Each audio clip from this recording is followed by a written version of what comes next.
Good morning.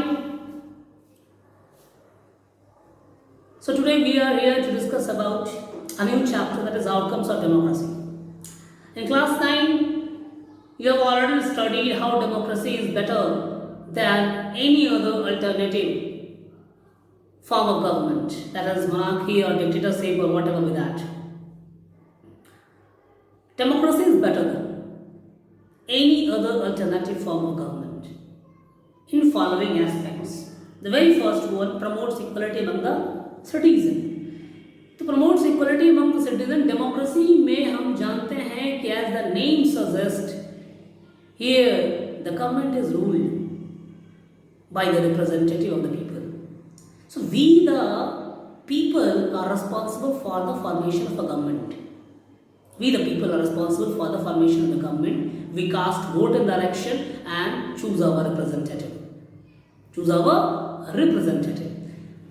Here the representative is chosen by every citizen who attained the age of 18 years of old. चाहे वो गरीब हो, अमीर हो, पढ़ा लिखा हो, ना पढ़ा लिखा हो, सबको ये अधिकार है, ये पॉलिटिकल राइट दिया गया है कि वो अपने रिप्रेजेंटेटिव का चुनाव खुद करेंगे और इवन रिप्रेजेंटेटिव बनने के लिए भी वो इलेक्शन कॉन्टेस्ट कर सकते हैं। इकोनॉमिक जस्टिस भी दिया गया है, आर्थिक रूप से न्याय भी उन्हें प्राप्त होना चाहिए। सोशल जस्टिस में समाज में उसकी पहचान, समाज में उसकी रिकॉग्निशन का भी जो है राइट दिया गया है कि सामाजिक रूप से ऐसा नहीं हो कि उसके साथ किसी प्रकार का अन्याय किया जाए, एक्सप्लॉइटेशन किया जाए, ऐसा नहीं कहा गया है। डेमोक्रेसी जो है प्रत्येक इंसान को राजनीतिक रूप से, प्रत्येक इंसान को आर्थिक रूप से और सामाजिक रूप से अधिकार देता है कि वो गवर्नमेंट के फॉर्मेशन में पार्टिसिपेट करेगा, अपनी इच्छा अनुसार कार्य को चयन भी कर सकता है और समाज में स्वतंत्रता पूर्वक रह सकता है अपने अधिकारों का प्रयोग करते हुए। सो इक्वलिटी इन ऑल सेंसेस। अब ये नहीं होगा कि वो लोअर क्लास फैमिली से बिलोंग कर रहा है, उसे शिक्षा से वंचित किया जाए, नहीं, उसके पास शिक्षा प्राप्त करने का भी पूरा अधिकार है। That is promotes equality among citizen, enhances the dignity of the individuals, enhances the dignity of the individuals, dignity of the individuals, व्यक्तिगत रूप से उसकी डिग्निटी की बात की होती है, ठीक है, कि ऐसा नहीं है कि जो अमीर है उसकी रेस्पेक्ट जो है समाज में बहुत ज़्यादा है या फिर हमारे देश में गरीब है तो उसकी रेस्पेक्ट नहीं होती है। अगर कहीं ऐसा देखने को मिलता है तो ये उसकी अपनी फिलॉसफी है, वो इनह्यूमन कैरेक्टर को एग्जिबिट कर रहा है अगर वो इस प्रकार के किसी अनैतिक कार्यों के साथ लग पाया जाता है, वो इमोरल है। पर यहाँ पे क्या है, समाज में रहने वाला प्रत्येक व्यक्ति जो है उसकी इंडिविजुअल्स डिग्निटी की को क्या मिलता है, इंक्रीमेंट देखने को मिलता है, इनहांस होता है वहाँ पर उसको, वो अपने डिग्निटी के लिए डेमोक्रेसी के अंतर्गत में व्यक्ति फाइट कर सकता है, चाहे वो अमीर हो, गरीब हो, क्योंकि डेमोक्रेसी जो बेस्ड है पॉलिटिकल इक्वलिटी पर बेस्ड होता है। अपने रिप्रेजेंटेटिव का चयन करने के लिए सिर्फ अमीर लोग ही वोट कास्ट नहीं करते हैं, उसके लिए गरीब भी वोट कास्ट करता है, चाहे वो किसी भी धर्म से क्यों ना बिलोंग करता हो। थर्ड है improve the quality of decision making. Obvious कि डेमोक्रेसी के अंतर्गत में जो डिसीजन लिया जाता है उसको उसमें भी इम्प्रूवमेंट देखने को मिलता है। अब ऐसा इसलिए है क्योंकि हम जानते हैं कि डेमोक्रेसी के अंतर्गत में होता क्या है, there is democracy is based on consultation and discussion. Democracy में लोगों को के साथ कंसल्ट किया जाता है, डिस्कशन होता है किसी पॉलिसीज के ऊपर, तब जाकर उस पर निर्णय लिया जाता है। Democratic decision always involves many persons, discussions and meeting। तो डेमोक्रेसी के अंतर्गत में हो गया कि बहुत सारे मीटिंग्स बुलाई जाती है, जितने रिप्रेजेंटेटिव्स होते हैं वो संसद में बैठे होते हैं, उनके बीच में किसी खास टॉपिक के ऊपर, पर्टिकुलर टॉपिक के ऊपर डिस्कशन किया जाता है। डिस्कशन करने के बाद उसके इफ एंड बट्स के ऊपर डिस्कशंस होते हैं, तब जाकर के एक डिसीजन लिया जाता है।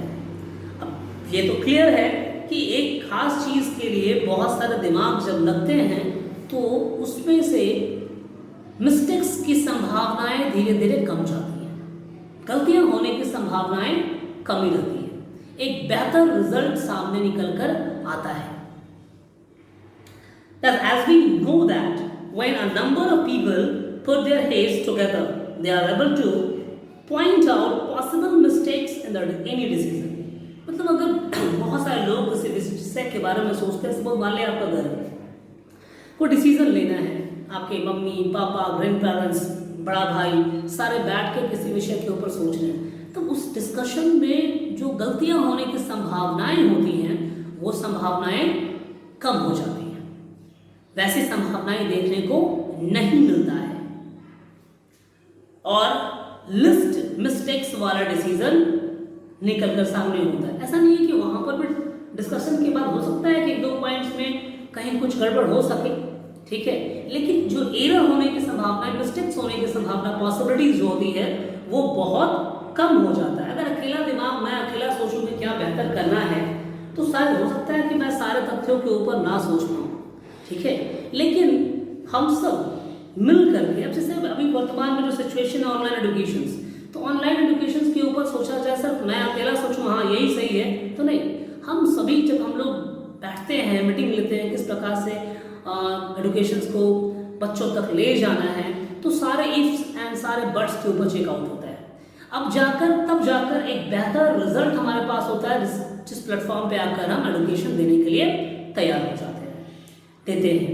ये है आपका कि जब बहुत सारे लोग अपने दिमाग का प्रयोग करते हैं, किसी खास एक विषय के ऊपर सोचते हैं, डिस्कस करते हैं, उसके इफ एंड बट्स को फाइंड आउट करते हैं, उस पर भी कंसल्टेशंस किया जाता है, बातचीत की जाती है, तब एरर होने की, मिस्टेक्स होने की संभावनाएं घटते चली जाती हैं। इवन दो हाँ, ये सारी प्रक्रियाएं में काफ़ी वक्त लग सकता है, लेकिन गलतियां होने की संभावनाएं बहुत कम हो जाती हैं। This reduces the chance of rash decision. अब ऐसा करने के बाद मतलब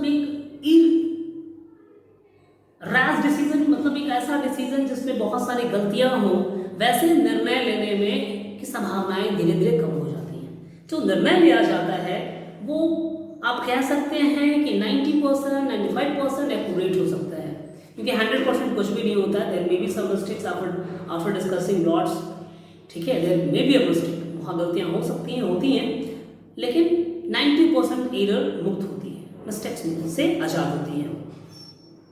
फोर्थ है provides a method to resolve conflicts. Provides a method मतलब डेमोक्रेसी एक ऐसी प्रक्रिया मतलब मेथोडोलॉजी क्रिएट करता है जिससे कि जो कॉन्फ्लिक्ट उत्पन्न हो रही है कंट्रीज में, देश में, चाहे वो किसी कम्युनिटी बेस्ड के आधार पर हो या रिलीजन के बेस के आधार पर हो, इन कॉन्फ्लिक्ट्स को रिजॉल्व करने में डेमोक्रेसी बहुत हद तक सहायक साबित होती है। In any society people are bound to have differences of opinion, मतलब हर एक समाज में चले जाइए, हर व्यक्ति की अपनी ओपिनियन है, हर व्यक्ति की अपनी इंटरेस्ट है। तो these differences are particular high in our country, हमारे देश में खासकर ऐसा ज़्यादा है क्योंकि हमारे यहाँ डाइवर्सिटी भी बहुत ज़्यादा है, अमेजिंग डाइवर्सिटीज़ है, लैंग्वेज के आधार पे, कास्ट के आधार पे, रिलीजन के आधार पे, ऑक्यूपेशन के आधार पे भी आपका जो है डिफरेंसेस देखने को मिलता है। तो we have diversity in the following terms: language, practice, different religion, have different caste. So these are various aspects of our diversity.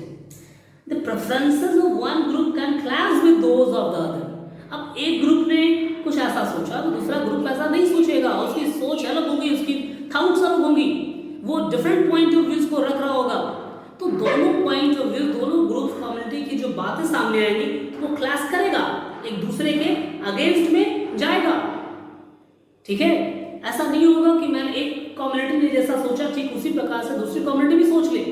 हाँ, देयर मे बी कि दूसरी कम्युनिटी वैसा सोच सकता है, लेकिन चांसेस बहुत कम होती हैं, ठीक है। इवन अगर एक कम्युनिटी रिलीजन के अंतर्गत में कोई पार्टिकुलर बात सोची जाती है तो हो सकता है ये कास्टिज्म तौर पर जब आएंगे तो डिफरेंट कास्ट वाला उसको डिफरेंट तरीके से लेगा, पॉइंट आउट करेगा। तो थॉट्स का मिलना जो है वो डिफरेंट हो जाता है, वैरी कर जाता है। The conflict can be solve with देखिए अब जो भी कॉन्फ्लिक्ट है, अगर डिक्टेटरशिप है तो सवाल ये होता है क्या डिक्टेटरशिप में कॉन्फ्लिक्ट हो रहा है तो उसको सॉल्व नहीं किया जाता? डेफिनेटली सॉल्व किया जा सकता है, ठीक है। वहां तो बहुत आसानी से किया जा सकता है, ऑर्डर पास कर दिया जाए, ना मानने वाले को सजा सुना दिया जाएगा। लेकिन ऐसा करने के बाद जनता में असंतोष फैल जाता है, रिसेंटमेंट फैल जाती है, वो अगेंस्ट हो जाते हैं, धीरे धीरे वो गवर्नमेंट के अगेंस्ट होना शुरू हो जाते हैं, उनकी नाराजगी व्यक्त होना शुरू हो जाता है, एक असंतोष फैलता है, शुरू हो जाता है, जिससे कि ये समझ में आने लगता है कि गवर्नमेंट जो है, एडमिनिस्ट्रेटर जो है, वो अपने मन की बात कर रहा है, वो जनता के पॉइंट ऑफ व्यू पे नहीं सोच रहा है। Democracy provides the only peaceful solution to this problem. Democracy के अंतर्गत में शांति प्रिय ढंग से इन कॉन्फ्लिक्ट्स को रिजॉल्व करने का एक मेथड क्रिएट करता है। इन democracy no one is permanent winner और no one is permanent loser. Democracy के अंतर्गत में जरूरी नहीं है कि जो हर बार जीतता रहा है वो हर बार जीतेगा ही, या जो हर बार हारता आ रहा है वो हर बार हारेगा ही। चांसेस है, जनता के अनुसार से जिस पॉलिटिशियन, जिस लोगों ने काम, जिस रिप्रेजेंटेटिव ने बेहतर काम नहीं किया, उसे अगली बार मौका नहीं दिया जाएगा, उसके जगह पे किसी और को मौका दिया जाएगा। तो ये आपका चेंजेबल फैशन है। बहुत सारे स्टेट्स में आप इस प्रकार की चीज़ों को आप देखते भी है, राजस्थान या फिर केरला जैसे राज्यों में ऐसा ही होता है कि वो अपने रिप्रेजेंटेटिव का चयन चेंज रहते हमेशा रहते हैं, ताकि एक बेटर अफेक्टिव गवर्नमेंट फॉर्म किया जा सके, बेहतर काम किया जा सके। ये उनकी सोच, वहाँ की अपनी विचार है, वहाँ की जनता की सोच है, इसलिए हर बार वो चेंज होता रहता है, कभी कांग्रेस कभी बीजेपी इस प्रकार की गवर्नमेंट फॉर्म करती है। In a diverse country like India, democracy allows different kinds of people to live together. Bharat जैसी जो डाइवर्स कंट्री है, यहाँ पे अलग अलग धर्म के लोग, अलग अलग जाति के लोग, अलग अलग सोशल ग्रुप्स के लोग एक साथ मिलकर रहते हैं, ठीक है। फिफ्थ वन है डेमोक्रेसी के बेटरमेंट होने का। Democracy allows room to correct mistakes. मैंने कहा ना कि डिसीजन मेकिंग में एरर की संभावनाएं कम होती है, मिस्टेक्स कम हो सकते हैं। अगर मिस्टेक्स है भी तो उसे भी सुधारा जा सकता है। Mistakes can also be made in democracy, होता है, वहां पे भी गलतियां हो सकती हैं। After lots of discussion there may be some points may occur some problem, as we have seen in the case of GST. Discussion हुआ, लाया गया, उसके बावजूद भी जनता ने जब उसके खिलाफ विरोध किया तो फिर से उसमें बदलाव कर करके चेंजेस किया गया। But the advantage of democracy is this that such type of mistakes can not hidden for long time। लेकिन अगर वैसी कोई गलती हो रखी है तो डेमोक्रेसी में वो गलती लंबे समय तक बर्बाद नहीं रहेगी, वो जल्द से जल्द आपका क्या होगा, पॉइंट आउट हो जाएगा और फिर उसे करेक्ट करने के लिए प्रयास शुरू कर दी जाएगी। अगर सरकार ने उसे प्रयास नहीं किया तो सरकार ही हट जाएगी, जनता अगली बार सरकार भी हटा देगी। क्यों? क्योंकि गवर्नमेंट ने जनता के अनुसार से काम नहीं किया, वो उसके अगेंस्ट में नेक्स्ट इलेक्शन में पोल करना शुरू करेगी। सो दिस इज कि डेमोक्रेसी के अंतर्गत में आपका जो है मिस्टेक्स को सुधारने का भी मौका मिलता है। For today it is over, tomorrow we will study the second page of this chapter. Thank you.